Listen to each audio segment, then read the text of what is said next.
ಕಳ್ಳರ ಹಿಡಿರೋ ಅಂತ ಪೊಲೀಸ್ ಇಲಾಖೆಗೆ ಬಿಟ್ರೆ ಇವರೇ ಕಳ್ಳರಾಯ್ತು ಅಂತಂದ್ರೆ ಏನನ್ನ ಮಾಡ್ಬೇಕನ್ನೋ ಒಂದು ಪರಿಸ್ಥಿತಿಗೆ ಜನ ಬರ್ತಾ ಇದಾರೆ. ಮನೆ ವಿವೇಕ್ ನಗರದಲ್ಲಿ ಅವನಿಗೆ ಯಾರೋ ದರ್ಶನ್ ಅಂತ ಆ ವ್ಯಕ್ತಿನ ಸುಮ್ಮನೆ ಅರೆಸ್ಟ್ ಮಾಡಿ ಕರ್ಕೊಂಡು ಆಮೇಲೆ ನೋಡಿದ್ರೆ ಅವನನ್ನ ಎರಡು ದಿವಸ ಮಡ್ಕೊಂಡು ಟಾರ್ಚರ್ ಕೊಟ್ಟು ಸಾಯಿಸಾಕಿದ್ದಾರೆ. ಬೇರೆ ಯಾರಾದ್ರೂ ಆ ಕೆಲಸ ಮಾಡಿದ್ರೆ ಮರ್ಡರ್ ಕೇಸ್ ಆಗಿರೋದು ಆರಾಮಾಗಿ ಸಸ್ಪೆನ್ಷನ್ ಮಾಡಿ ನಂಗೆ ಮಡ್ಕೊಂಡಿದ್ರು ವಿವೇಕ್ ನಗರ ಪೊಲೀಸ್ ಅವರು. ಅದಾದ್ಮೇಲೆ ಏನೋ ಚಾಮರಾಜಪೇಟೆ ಡ್ರಗ್ ಮಾಡ್ತಾ ಇದ್ದ ಮಂಜ, ಸೂರ್ಯನಗರ ಪೊಲೀಸ್ ಅವನು ಹೆಂಡತಿಗೆ ಒಡವೆ ಮಾಡಿಸ್ಕೊಟ್ಟ ಕದ್ದಿರ ಚಿನ್ನದಲ್ಲಿ 2 kg. ಲಾಡಿ ಬೀಸಿದಂತ ಡಿಜೆ ಸುನೀಲ.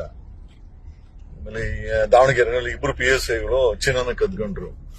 ಸಾಲು ಮೊನ್ನೆ ನೋಡಿದ್ರೆ ಕಮಿಷನ್ ಆಫೀಸಲ್ಲಿ 11 ಲಕ್ಷನ ಕದ್ದಿ ಏನೋ ಆರೋಪಿ ಕಾರಲ್ಲಿ 11 ಲಕ್ಷ ಕದ್ದಿ ಅಲ್ಲೊಂದು ತಗೊಳಕಂಡ. ಅವನ್ ಯಾರು ಜಬೀವುಲ್ಲಾನ ಯಾರು ಅವನೊಬ್ಬ. ಸಾಲು ಪೊಲೀಸರು ತಗಲಾಕೊಂಡು ಇವತ್ತು ಆನೇಕಲ್ಲಲ್ಲಿ ಯಾರ ಹೆಣ್ಮಗಳು ಕಂಪ್ಲೇಂಟ್ ಕೊಡಕ್ಕೆ ಹೋಗಿದ್ದಾಳೆ.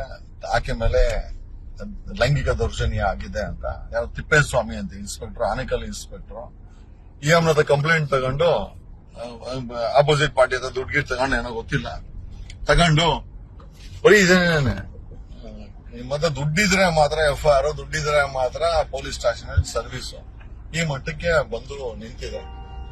ಅಂಡ್ ಅಲ್ಟಿಮೇಟ್ಲಿ ಆ ಹೆಣ್ಮಗಳು ಹಣ ಇಸ್ಕೊಂಡು ನನ್ನ ಮೇಲೆನೆ FIR ಮಾಡಿದ, ಉಲ್ಟಾ FIR ಮಾಡಿದಾನೆ ಈ ತಿಪ್ಪೇಸ್ವಾಮಿ ಆನೇಕಲ್ ಇನ್ಸ್ಪೆಕ್ಟರ್ ಅಂತ. ಈ ರೀತಿ ಆದ್ರೆ ನಮ್ಗನ್ಸಿದ್ದೇನೋ ಅಂತಂದ್ರೆ ಕರ್ನಾಟಕದಲ್ಲಿ ಪೊಲೀಸ್ ಠಾಣೆಗಳಿಗೆ ಬೀಗ ಹಾಕ್ಬಿಟ್ರೆ ಬೆಸ್ಟ್ ಅಲ್ವಾ? ಈ ಮಟ್ಟಕ್ಕೆ ಏನೋ ಪೊಲೀಸ್ ಠಾಣೆಗಳಿದೆ. ಒಂದು ಪೊಲೀಸ್ ಸ್ಟೇಷನ್ ಇದೆ ಅಂತಂದ್ರೆ ಒಂದು ಧೈರ್ಯ ಇರ್ಬೇಕೆ ಹೊರತು ಇವತ್ತು ಯಾವ ಮಟ್ಟಕ್ಕೆ ಬಂದಿದೆ ಅಂತಂದ್ರೆ ಅವ ಪೊಲೀಸ್ ಅವರಿಂದ ಹೆಂಗಪ್ಪ ತಪ್ಪಿಸ್ಕೊಳೋದು, ಅಲ್ಲೇನೆ ಕಂಪ್ಲೇಂಟ್ ಕೊಡೋಕೆ ನಮ್ಮ ಮೇಲೆನೆ ಉಲ್ಟಾ ಕೇಸ್ಗಳು ಹಾಕ್ಬಿಡ್ತಾರೆ, ನಮ್ಮ ಮೇಲೆನೆ ಉಲ್ಟಾ ದೌರ್ಜನ್ಯ ಮಾಡ್ಬಿಡ್ತಾರೆ. ATM ದರೋಡೆಗಳು, ATMಗಳನ್ನ ಕಾಯ್ಬೇಕಾದಂತ, ದುಡ್ಡನ್ನು ಕಾಯ್ಬೇಕಾದಂತ, ಲಾಂಡ್ ಕಾಯ್ಬೇಕಾದಂತವ್ರೆ ಅವರೇ ಮಾಡ್ತಾರೆ ಅಂತಂದ್ರೆ ಲೂಟಿ.